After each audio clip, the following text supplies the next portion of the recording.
Whether it's because of condition, available quantity, or some other reason, there are times when local shops will put books into their dollar bins that you would never expect to find there. And that's why I always make sure I take time to go through those dollar bins, because you never know what you could find.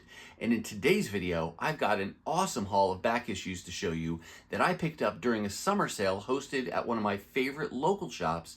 And some of these books are so good, they had me doing a double take, and I got them for just 50 cents a piece. Check it out. Hey everyone, and welcome to today's video. You are in for a treat. Not only are the issues I'm going to show you today some of my favorite pickups from this entire sale, but the last handful of books are also some of the most surprising books I've found in the 50-cent bins all year. I have been working my way through showing you all of the books that I picked up during the Pulp Comics and Games summer sale, which included dollar books at just 50 cents a piece. And I had so many books that I've had to do multiple videos to show you everything. I will have links to all the other parts that I've already uploaded down below in the description of this video. But I gotta tell you that this has been one I've been looking forward to showing you, because there are some really amazing things in this haul. So let's go ahead and get right into it. Starting off, I found a couple issues from this reprint title called Marvel Double Feature. This issue, number 19, collects stories that involve Captain America and Iron Man.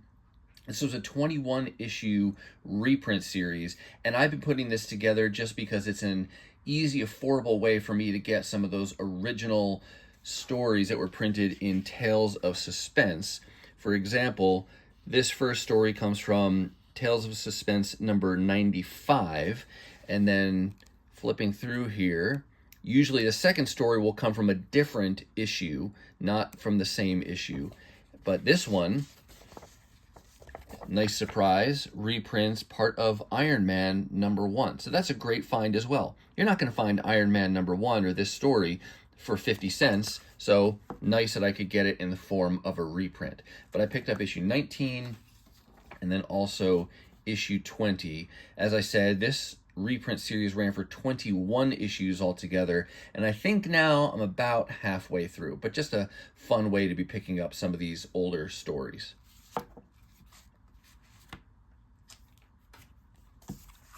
This is 2001 A Space Odyssey number 1.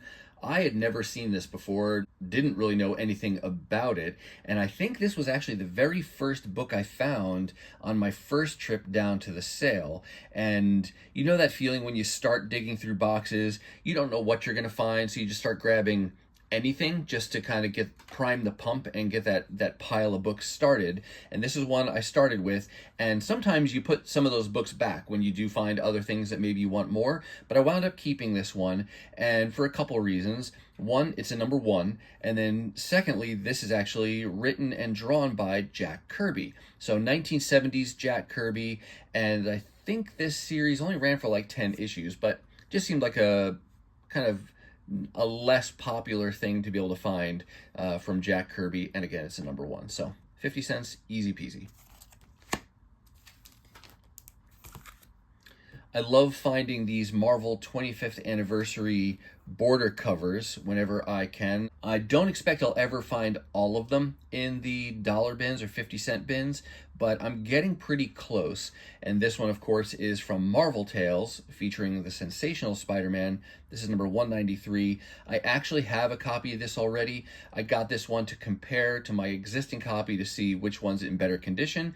Turns out they're both in pretty good condition, but this one's a newsstand and my current copy is a direct, so not a true duplicate. Next up, a really fun find. This is Care Bears number 1. I'm not a Care Bears collector, but I definitely remember them from the 80s when I was growing up. The cartoon, they had so many toys, and they had a 20-issue comic book series under the Star Comics banner, similar to things like Thundercats and other licensed properties of the time.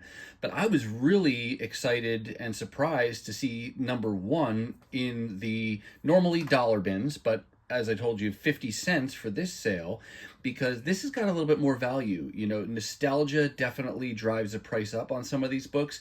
And so that was just a really exciting find to get the number one in pretty good condition. There's a little crease up here from where it looks like, you know, the corner got bent at one point, and there's some spine ticks and things, but all in all, it's in really nice condition. So very happy to grab that, and not something I was hunting for, but I'm not going to pass that up when it's so cheap and in good condition, and it's a nostalgia buy like that.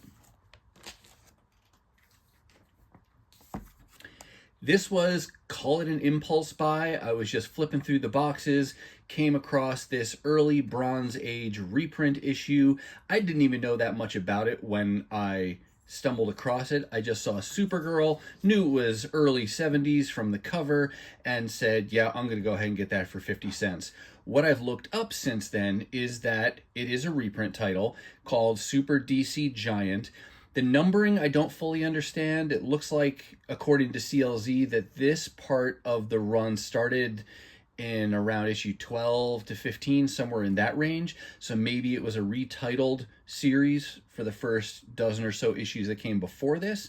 But like I said, I just saw Supergirl or early Bronze Age and figured I would grab that. It is a double-sized issue at 25 cents. Just a fun grab. And I have looked inside. This does reprint 4 stories that were originally presented in Action Comics. So I'm guessing, you know, the multiple stories in there, and it pulled just the Supergirl related stories. But it was Action Comics 295, 96, 97, and 98 that these stories are reprinting. So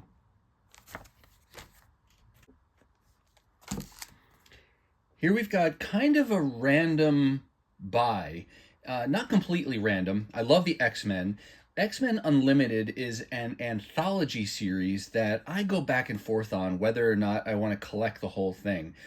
Currently, I'm leaning more towards collecting it, and that's primarily because there's some really good creative teams that work on some of these issues, and some of the stories play kind of a tie-in role to what's going on to the story in the main ongoing series at the time. I've seen issues of this show up, for example, in the table of contents of different collected editions. So it makes me think maybe those are stories I want to get my hands on and read, but I'm not in a real hurry to get them. This one represents probably the lowest number that they had at the sale that I needed, but then also it's the only issue from the series I got. And so my guess is that I got it because I wanted to have an even number of books to check out with, instead of having, you know, an odd number, which would put me at something in 50 cents of a price. I wanted to have an even number, so it was a round dollar amount. And so that's probably why I got this one. It is a cool cover as well, but yeah, I think this one on this particular day was just a rounder out book that I got, not a significant key or anything like that. These next few issues are a little bit different because I am very intentionally trying to collect this series. Astonishing X-Men ran for 68 issues. I started collecting this by reputation, really, of the Joss Whedon, John Cassaday run that was the first 24 issues, and then they did a giant size issue as well. But beyond that, I hadn't really thought about collecting it. But then I started seeing covers and creators that I liked and thought, you know what, I'll get a couple issues here, a couple issues there. Now I've got more than half the series, so I figure I'm just going to put the whole thing together. And I would normally like to go in order, but really at this point, I'll just get whatever I find whenever I find it, especially when it's less than $1 like this. So at the sale, I got issue 34. And that's a pretty cool cover too, with Storm. I don't know who she's fighting there. It almost looks like Brood. And then there's issue 37 and 38. So just 3 issues, not even in a row, but a little bit more progress towards completing this volume. The Thing, his first solo ongoing series. This is a title I was not, and I'm not fully yet committed to collecting, but definitely was not committed to collecting this before the sale. But this is an example of the kind of thing that can give me a push strongly in the direction of collecting a title. I'll back up a little bit first to say I became interested in The Thing, aka Ben Grimm, because of my interest in the Fantastic Four in general. I started by collecting the John Byrne run from the 80s, and then that kind of expanded out to where now I'm kind of casually working on the Thing's first spin-off series, which was Marvel 2-in-1, where he teamed up with or fought against somebody different in every issue. That ran for 100 issues in total, and like I said, just kind of slowly but surely working on that one. But then once that ended, he got his own ongoing solo series that ran for 36 issues, I believe. And prior to this sale, I'd only gotten like number 35, which is a minor key because of a first, not Carol Danvers, but a Ms. Marvel appearance. There was another woman who was Ms. Marvel there for a little bit. But I got that issue at a sale years ago, but I wasn't really working on the rest of the run. But sometimes when you go to a sale like this, you come across a succession or a consecutive run of issues, particularly in the lower part of a run, that if you're on the fence about it already, it's the kind of thing where you say, well, maybe that just pushes me over to the side of saying, yeah, I want to go ahead and at least get part of this run. And that's what happened at the summer sale, starting here with issue number 9. And we're doing this kind of in reverse to build some of the suspense. But there's issue 9, but then I had also number 8, 7, 6, 5, 4, 3, tension building, 2, and yes, they had issue number 1. And so the combination of having all 9 issues in a row from the early part of the series, including the number 1, that's enough right there for me to say, I'm at least going to get these, and I will read through these, and then I'll decide, do I want to continue on and get the rest of them? I've read number 1, that was okay, but enough for me to keep reading a little bit, but I'll give these 9 issues a read and then decide. I did not want to leave them behind, remain unsure, and then who knows when I'll find them again, because at 50 cents a piece, that's pretty hard to pass up. So really fun when you can make that kind of progress in, a continuous run of books all at once.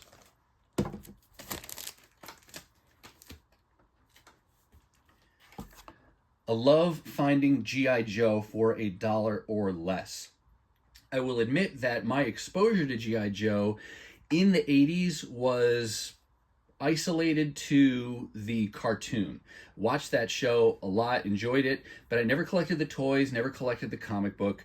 The only real collecting I did of the comic book was much later in the run when it overlapped with Transformers some.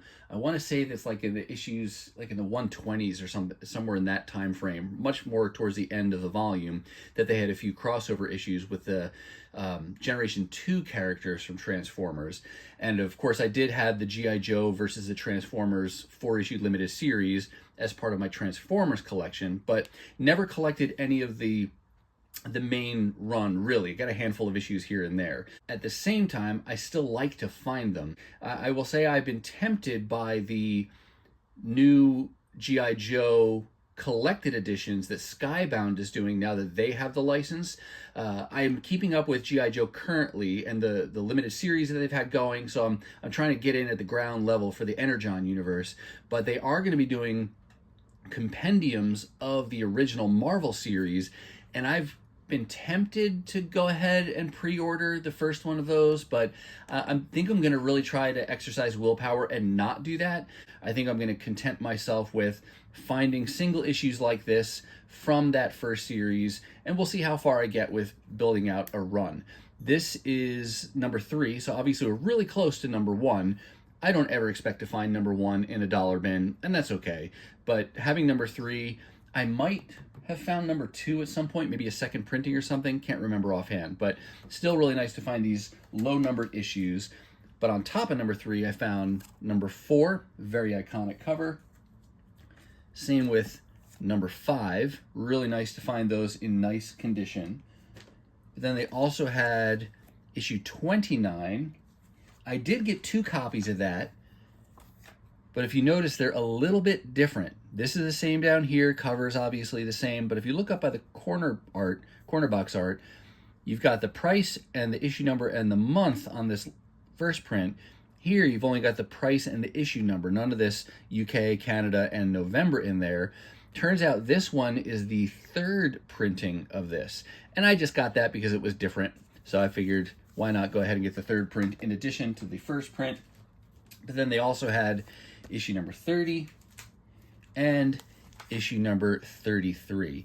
And these are a surprise to find for less than $1, especially in really nice shape like this, because of the nostalgia piece again, but then also because of the popularity of the Skybound series. I would expect these to be going up in price more and more over time. But as you can see, you can find these kinds of things in the dollar bins. You just got to be patient. You just got to look. There's no guarantee you're going to find it, but you might be surprised with what you can find. As I'm recording this, I just got back from a comic adventure today where I was at a sidewalk sale at a store, and I found a few more G.I. Joe issues that you're going to see in a future haul. So it's not just a one-off. I do find these occasionally, so be on the hunt and always look in those dollar bins. Here's another reprint series that I'm working on, Amazing Adventures, but this one's a reprint series focusing on the early X-Men issues. I don't ever expect to have any of these first print original copies in single issue format, and that's okay. I'm not really striving to get those. I am very happy when I can find an older reprint like this of some of those old stories and just have them in single issue format. And this is number 4, which reprints, I don't even know what. Maybe I should know based on the cover, but I'm not that knowledgeable. This says originally presented in X-Men number 2. So there you go. X-Men number 2 reprinted in issue 4, and then issue number 6 as well. So just 2 more issues to chip away at. Not in any hurry to build out this series. I just keep my eyes peeled, and if I find them in relatively good shape for $1 or less, I'll go ahead and pick those up.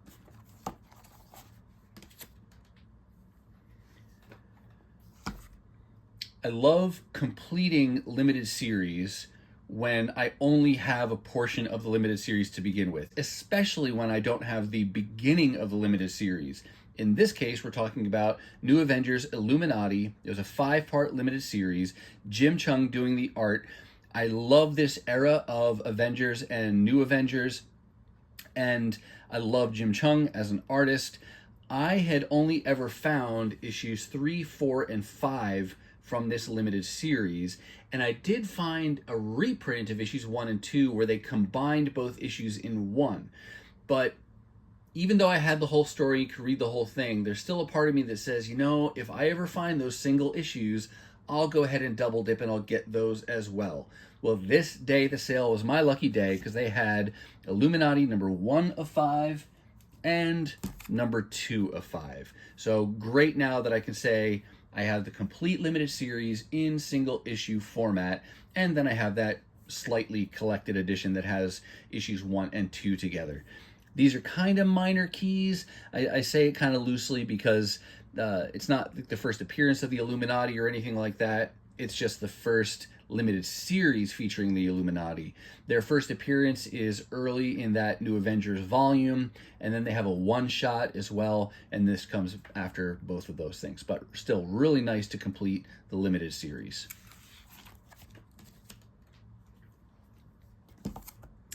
This was called an impulse buy as well, or a cover buy, I should say. X-Force Killshot, I believe it's a one-shot single issue. It's got story and art by Rob Liefeld. I didn't even know that when I first saw it. I just like Domino as a character. It's a J. Scott Campbell cover, and so I figured I'm not going to see this very often in the wild, so for 50 cents, I'll go ahead and grab it.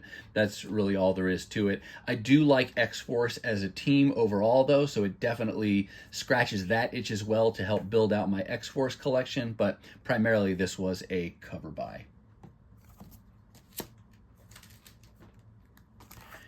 Here's a 90s minor key. This is Superman Man of Steel number 19. I have slowly been working on filling in all the holes in my Superman collection from the Death and Return of Superman story. I was reading Superman somewhat at this time, but if you're familiar with the titles and the issues of this age, there were multiple titles, and this is part of the Triangle era, I guess, from Superman, and the story would continue from one issue to a different title and kind of go through like 3 or so titles every month. I think the idea was so that you'd have something Superman related every week coming out, but don't quote me on that. This is a nice little key because it's the first appearance of Doomsday outside of his suit. I say that with a little bit of hesitation because there's so many Doomsday related keys, it gets hard to remember which one's which. I think I even mentioned last time, and I showed you last time from the summer sale, that I also got issue 18. It may have been on a different trip, but here's now issue 19. But with Doomsday, there's keys that are associated with first cameo, second cameo, third cameo, first full appearance out of the suit, all those kind of things. So I'm just happy to have finally filled in this little hole from this time of Superman. This is an omnibus I would consider collecting at some point as well, just to have the whole story in oversized art, because this is back to the heyday or the golden age of my collecting. When I first got into comics, the first 5 years or so of me collecting comic books, and it'd be a fun nostalgia piece to have on my shelf, to have that whole story collected in one nice hardcover. But we'll see. Haven't made a commitment one way or the other on that. All right, we're down to the last 5 books to show you, and this is what it's all been leading toward when I said I can't believe what I found for 50 cents a piece. These books are my favorite books of this haul that I'm showing you today, and some of my favorite books that I found over the course of the entire sale in my 2 trips down to Pulp Comics. And it's evidence yet again that you just have to look in the dollar bins, because you might just be surprised with the cool things that you're going to find. The first 3 books I'm going to show you here are from a very famous, if not one of the most famous runs of a character that's one of my favorite characters in Marvel. And the character is Daredevil, the run is Frank Miller, and I have been lucky enough to find some of those issues in the past in dollar bins, so this is not the first time, but I found 3 more that I brought home at the sale. The first one is this, issue 182. This is considered a key, but I believe is only for the iconic cover. I don't think there's anything in the story itself that makes this a key. It's just that classic cover by Frank Miller. This is towards the end of Frank Miller's run on Daredevil, and if you're familiar with this run, you know there's some pretty significant keys in this. I don't ever expect to build out the entire run in single issue format from the dollar bins, but at the same time, I know that I continue to find issues in the dollar bins, so I will be happy with what I find when I find them and leave it at that. In addition to 182, they had this very iconic issue, 184. I believe this is the first team-up of Daredevil and Punisher. 183 is also a key. I think that's the first time Daredevil and Punisher meet, but clearly they didn't have that one at the sale that day. And then there was one other that I brought home. It's a 189, another great yellow cover like this 184. This is the death of Stick. Now, all 3 of these are keys. All three of these fill holes in my current run, but I will tell you that they had more than just these three issues. I just left the others behind because I have them already. But I was so excited to be going through the letter D books in their dollar bins and to come across Daredevil and then to come across these plus others, all roughly from this era of Frank Miller's run on Daredevil. Another thing I'll tell you is that this issue 184, this is actually the second time I have found this book now for $1 or less. I got this one because it represents an upgrade copy to my existing copy that I got a few years ago at a dollar sale. This one now is a nice upgrade, and it was half the price at 50 cents. So 3 Frank Miller Daredevil run issues for a total of $1.50. Can't beat that. Super, super excited to have found those issues. But there's still 2 more to show you. Now we're going to shift over to another character that I really like because he's part of my favorite team in Marvel, and that's the X-Men. This character had a 4-part limited series to start off his solo comic book issues, and maybe from that you can gather where I'm going with this. I am lucky enough to have a copy of number 1 already, but it's only because it was given to me by my brother-in-law many years ago now when he gifted me his entire childhood comic book collection. He didn't want it. He knew I loved comic books and said, if you want them, they're yours. And of course I said yes, gratefully took those. And he had some nice keys in his collection. I say that because outside of that, I never would have paid market price for that book and bought it on my own. So lucky enough to have number 1, but right there in the 50-cent boxes at this sale were the following 2 books. Wolverine First Limited Series number 3 and number 4. These books literally caused me to do a double take. I had to look and look again. I was questioning myself, like, are these facsimiles? Am I looking at some weird reprint that I wasn't aware of before? But no, these are actual first print issues of Wolverine Limited Series numbers 3 and 4, and they were really just 50 cents a piece. With these 2 pickups, I'm only missing issue number 2, and there's no downside to what I found that day at all. But I'll throw out there just for the full transparency that the only thing I wish is that they would have had a copy of issue number 2, both because it would have completed the limited series for me, but also because that blue background on issue number 2, that's really my favorite cover of all 4 of the issues. But again, that's just my brain thinking that I am not complaining at all that I found these 2 issues. I never would have thought I'd stumble across these in a dollar bin or a 50-cent bin for that matter. It just didn't hit my radar that these would be there, but looking through, you just never know. And I'm sorry if I sound like a broken record with that, but I hope the point is getting driven home that you can be amazed sometimes at the types of books that you will find in those boxes. And what I said in the intro is true, that having talked to a couple different owners of comic shops over the years, that there are times when, based on the condition of a book or because of the number of copies of a book that the store has, they'll price at market price some of those copies, but overflow things wind up in the discount bins. And I've seen it happen at multiple stores now where books that would normally have a market price much higher than just $1 or $2 even, wind up in those discount bins, because that's how the shop owner is going to be able to kind of get those cycles, those turns of books and get those moved through inventory. Hey, not to mention that it also keeps your customers very excited and coming back, knowing that there's a chance, even though it may be a slim chance, but there's a chance that they're going to find some amazing books in your dollar bins. And I have said it before, I'll continue to say it, Pulp is one of my absolute favorite dollar bin diving spots in my area. And I love the sales that they hold. I love their normal dollar bin books. And this sale was no exception. It was a fantastic time over my 2 trips.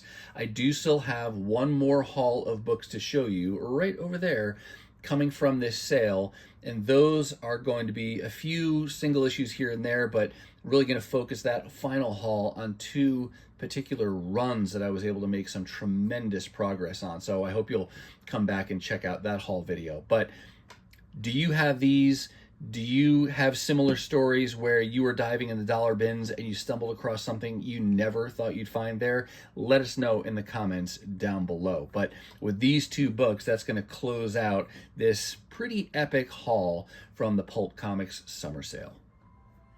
All right, that's going to do it for me, and that's going to wrap up this awesome haul of back issues from Pulp Comics summer sale. Remember, links to Pulp down below. I do hope you saw something that you liked, and if you did, go ahead and give the video a thumbs up. And if you want to see more content like this, dollar hauls, 50-cent hauls, really anytime I find good comics at great prices, then go ahead and hit that subscribe and ring the bell for notifications so you'll know the next time I upload a video. Now, if you're not quite ready for the YouTube fun to stop, I have hand-selected a couple videos here for you to check out. As always, thank you so much for watching, and I'll see you next time.